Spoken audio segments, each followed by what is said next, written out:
Hi friends, welcome to my channel Dipali's eating show and creativity. তোমরা সবাই কেমন আছো? নিশ্চয়ই খুব খুব ভালো আছো। আমিও মোটামুটি আছি। তো দেখো, আজকে আবার দুটো রেসিপি নিয়ে চলে এসেছি এবং রেসিপিগুলো আমার কাছে তো নতুন, তোমাদের কাছে হয়তো পুরনো হতে পারে। তো দেখতে থাকো, ভালোই লাগবে আশা করি। আর তোমাদের যদি ভালো লাগে অবশ্যই এটা বানিয়ে খেও, আর আমাকে একটা মিষ্টি কমেন্ট করো, বন্ধুদের সঙ্গে শেয়ার করো, আর অবশ্যই একটা লাইক দিয়ে দেখা শুরু করো। তো দেখো, এই যে তোমাদের দাদাভাই বাজার থেকে এই চিংড়ি মাছগুলো এনেছিল। এগুলোকে কী চিংড়ি মাছ বলে আমিও ঠিক জানি না, অনেকে বলে কি টুনি চিংড়ি, যাই হোক জানি না, টুনি চিংড়ি হতে পারে। মানে চিংড়ি মাছ একদম ছোটো ছোটো চিংড়ি মাছ, সমুদ্রের নয়, পুকুরেরই, কিন্তু একদম ছোটো ছোটো চিংড়ি মাছ। তো সেই চিংড়ি মাছগুলো এনেছিলো, তো ওইগুলো ভালো করে বেছে ধুয়ে নিয়েছি, দিয়ে ওটারই একটা রেসিপি বানাচ্ছি। তো তোমরা দেখতে থাকো। প্রথমে আমি তেল দিলাম, তেলে একটু পাঁচফোড়ন দিয়েছি, পাঁচফোড়ন আর শুকনো কাঁচা লঙ্কা কিছু কুচি করে দিয়েছি, দিয়ে তারপরে মাছটা আমি ঢেলে দিলাম। তো মাছটায় আমি নুন হলুদ মাখিয়ে রেখেছিলাম বাছার পরে ধুয়ে, তো সেটাই আমি দিয়ে দিলাম। দেওয়ার পরে এই যে এটাকে একটু ভালো করে আমি নেড়ে নিচ্ছি, মানে হালকা একটু ভেজে নেবো। তো খুব বেশি ভাজবো না, কিন্তু চিংড়ি মাছ এমনিতেই বেশি ভাজতে নেই, তবে এগুলো তো খুবই ছোটো, তাই ভেজে নেবো। আর এইদিকে দেখো, একটা বাটি দেখতে পাচ্ছ, এই বাটিতে কিন্তু আমি কিছুটা তেঁতুল ভিজিয়ে রেখেছি পরিমাণ মতো। তো এটাকে আর এবারে একটু নুন দিয়ে দিলাম, আর যেটা দেবো দেখতে থাকো। তো একটা জিনিস আমি স্কিপ করে গেছি, যেহেতু আমি পরে ভয়েস দিচ্ছি তাই বলতে পারছি, তো সেটাও তোমাদেরকে এক্ষুনি বলে দেবো। আর যেহেতু মানে কি বলবো, এটা পরে ভয়েস দিচ্ছে, খাওয়ার মানে দারুণ হয়েছিল কিন্তু এই টকটা। আর টকটা খেয়ে সবাই কাঁচা লঙ্কা মাখিয়ে খেলে তো মানে দারুণ লাগছিল। আর তো দেখো, এই যে হলুদ গুঁড়ো একটু দিয়ে দিলাম, আর দিয়ে এটাকে আমি আবার একটু কষিয়ে নিচ্ছি। কষিয়ে নিয়ে তারপরে এই যে দেখছো, মানে আমি তেঁতুল জলটা যে গুলে রেখেছি এটাই আমি এতে অ্যাড করে দেবো, দিলেই আমার টকটা হয়ে যাবে। তো দেখো, এই যে তেঁতুল জলটা নিয়ে নিলাম, এই তেঁতুলগুলোকে আমি একটু জলের সঙ্গে মানে কি করব, ম্যাশ করে নিচ্ছি, যাতে ওর থেকে মানে তেঁতুল থেকে রসটা বেরিয়ে আসে, টক জলটা বেরিয়ে আসে। তো এটা আমি অনেকক্ষণ আগে ভিজিয়ে রেখেছিলাম, তাই এটা ভিজে গেছে, তাই হাত দিয়ে চাপলেই কিন্তু এর থেকে টক জলটা বেরিয়ে আসে।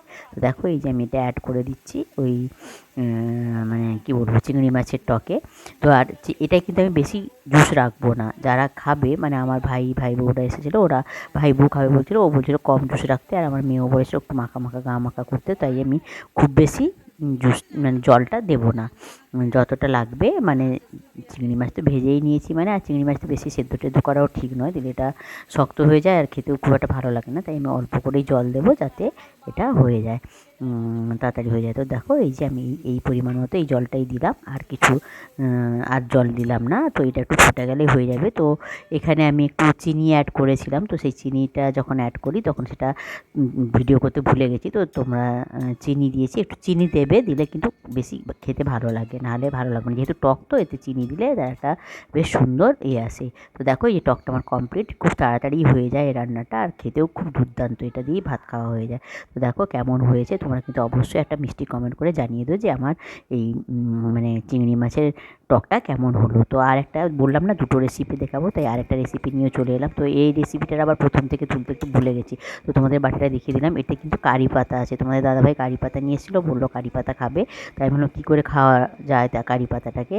তো আমরা এমনি সম্বর টম্বর করে তো দেয়, অনেকে জানি ডালে দেয়, তাই বললাম না, ওরকম করবো না, একটু অন্যরকম করি। তাই কী করলাম, কারি পাতাগুলোকে ডান্ডা থেকে ছাড়িয়ে নিলাম, দিয়ে কিছুটা বেসন, কিছুটা চালের গুঁড়ো, চালের গুঁড়ো, তারপরে মানে পরে ভয়েস দিচ্ছি তাই একটু একটু গুলিয়ে যাচ্ছে। আর তাতে দিয়েছিলাম গোটা জিরে, আর দিয়েছিলাম কালো জিরে, দিয়ে আর নুন দিয়েছিলাম পরিমাণ মতো, আর একটু হলুদ দিয়েছিলাম, আর একটু দিয়েছিলাম সাদা তেল, দিয়ে ওটাকে ভালো করে আমি ফেটিয়ে মেখে নিয়েছি। আর পেঁয়াজ কুচি দিয়েছিলাম, আর লঙ্কা কুচি দিয়ে এবারে ওটাকে বড়া হিসেবে মানে বড়ার মতো করে ভেজে দিচ্ছি। এটা কিন্তু খেতে দুর্দান্ত হয়েছিল, আর কারি পাতার একটা স্মেল আসছিলো, তো দারুণ লাগছিলো। তোমরাও যদি কোনো দিন বানিয়ে খেয়েছো কিনা আমি জানি না, হয়তো বানিয়ে খেয়েছো অনেকে, আর যদি না বানিয়ে খেয়ে থাকো তাহলে একবার বানিয়ে খেয়ে দেখো, কিন্তু দারুণ লাগে খেতে। তো পেঁয়াজটা দিলে কিন্তু বেশি ভালো লাগে, পেঁয়াজ ছাড়াও করা যায় নিরামিষে, কিন্তু তাতে আমি দেখেছি দুরকম করেই খেয়েছি, তো আমার মনে হয়েছে পেঁয়াজ দিয়ে খেলেই বেশি ভালো লাগে। তো যেটা দিয়েছিলাম, তো আরেকবার বলে দিই, যে প্রথমে কারি পাতাগুলোকে আমি ডান্ডা থেকে ছাড়িয়ে নিয়েছি, ঝাড়িয়ে নিয়ে ওটাতে ভালো করে ধুয়ে নিয়েছি, ধুয়ে নিয়ে ওতে যতটা বেসন নিয়েছি তার হাফ নিয়েছি চালের গুঁড়ো, আর দিয়েছি লবণ, হলুদ, কালো জিরে, সাদা জিরে, তারপর সাদা তেল, আর হলুদ গুঁড়ো তো বলে দিচ্ছি, সাদা তেল এই, আর পেঁয়াজ কুচি আর কাঁচা লঙ্কা কুচি। তো এই দিয়ে ভালো করে একটু ফেটিয়ে মেখে নিয়ে তারপরে আমি বড়াগুলো ভাজছি। আর বড়াগুলো দারুণ হয়েছিল খেতে। আমরা তো গরম কিছু গরমই কিছুটা খেয়ে নিয়েছিলাম, তারপর বাকিটা ভাত দিয়ে খেয়েছিলাম। তো দেখো, আর তোমরাও কিন্তু ইচ্ছে হলে এটা বানিয়ে খেয়ে দেখতে পারো, দারুণ লাগে কিন্তু।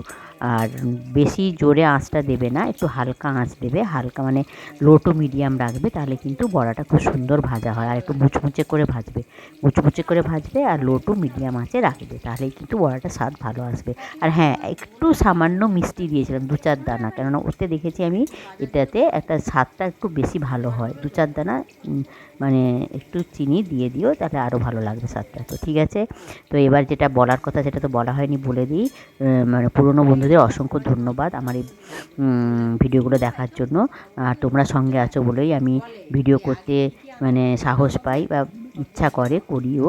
আর আমার স্মৃতি হিসেবেও থেকে যায়, আর তোমরা দেখো বলে করি। তো তোমরা এইভাবে আমার সঙ্গে থেকো, আর আমিও তোমাদের সঙ্গে আছি। আর নতুন বন্ধুদের বলছি, যারা আমার চ্যানেলটা ভিজিট করতে আসছো, তারা আমার চ্যানেলটাকে সাবস্ক্রাইব করে থেকে যেও, আর বেল আইকনটা অবশ্যই ক্লিক করে দিও, যাতে আমার ভিডিওগুলো দেওয়ার সঙ্গে সঙ্গে তার নোটিফিকেশান তোমাদের কাছে চলে যায়। তোমরা আমার সঙ্গে থাকো, আমিও তোমাদের সঙ্গে আছি। চলো এইভাবে আমরা এগিয়ে যাই। তো দেখো, বড়াগুলো ভেজে তুলে নিচ্ছি। এখন আবার পরে ভয়েস দিচ্ছি, তো মনে হচ্ছে এখন যদি 2-4টা এরকম বড়া পাওয়া যেত তাহলে দারুণ জমিয়ে খাওয়া যেত। তো দেখো, অনেকগুলোই বড়া হয়েছিল, তাই সবাই মিলে আগে কিছু মানে ভাজা খেয়ে নিয়েছি গরম গরম। তারপর ভাত খাওয়ার সময় তো অলরেডি তখন ঠান্ডা হয়ে যায়, তখন আর গরম করা হয় না। তো ঠান্ডার থেকে গরমটাই বেশি খেতে ভালোবাসি, গরম গরম খাবে, দিলে দেখবে দারুণ লাগবে। তো এই, আর ভিডিওটা যদি তোমাদের ভালো লেগে থাকে, তাহলে তোমরা কিন্তু বন্ধুদের সঙ্গে, তারপরে তোমাদের রিলেটিভসদের সঙ্গে একটু শেয়ার করে দিও, তাহলে ওনারাও এইভাবে বড়া ভেজে খেতে পারবেন। আর আর ভালো লাগলে তোমরা যদি কেউ মানে কি বলবো, এরভাবে বানিয়ে খাও, তাহলে তোমাদের কেমন লাগলো না লাগলো তোমরা আমাকে একটা কমেন্ট করে জানিয়ে দিও, তাহলে আমারও খুব ভালো লাগবে। তো দেখো, এই তো আমি এখন ভিডিওর শেষ পর্যায়ে চলে এসেছি। আর ভিডিওটাকে বাড়াবো না, বড়াগুলো তো প্রায় আমার ভাজাই হয়ে গেল সব, আর একটুখানি বাকি আছে, তো ওটাই ভাজছি। তো এখানেই বলে রাখি, সবাই কিন্তু অবশ্যই সবার ভিডিওর কথাই বলছি, সবাই কিন্তু সবার ভিডিও দেখার সময় না একটা করে লাইক দিয়ে দিও। দিলে কী হয়, মানে আমাদের যখন লাইকগুলো বেশি হয়, তখন আমাদেরও খুব ভালো লাগে যে বাবারে এতগুলো লাইক হয়েছে, তাহলে তো বেশ ভালো। তো মনেও একটা জোর পাওয়া যায়। আর লাইক দিতে এমন কি বলো, শুধু একটা টিক মারলেই তো লাইকটা হয়ে যায়, ওটার জন্য তো আমাদের কিছু পরিশ্রমও লাগে না। তো আমরা যদি সবাই সবার ভিডিও দেখার সময় লাইক দিয়ে দেখা শুরু করি, তাহলে সবারই খুব ভালো হয়। আর আমি একটা কথা বলে রাখি, আমি কিন্তু যতজন বন্ধুর ভিডিও দেখি, আগে কিন্তু ফার্স্ট আমি লাইক দিই, তারপরে কিন্তু ভিডিওটা শুরু করি। একদম আমি মানে এটা ছাড়া আমি কোনো সময় ভিডিও শুরু করি, মানে ভিডিও দেখা শুরু করি না। ভিডিওটা দেখা শুরুর আগে আমি আগে লাইক দিই, তারপরে ভিডিওতে আমি ট্যাপ করি। তো দেখো, এই আমার ফাইনাল লুক বড়াটার দারুণ হয়েছে। আর শাক ভাজা সাইডে, শাক ভেজেছিলাম। তো সবাই খুব খুব ভালো থেকো, সুস্থ থেকো, সাবধানে থেকো, আমার ভিডিওটা শেষ অবধি দেখো। Good afternoon, by.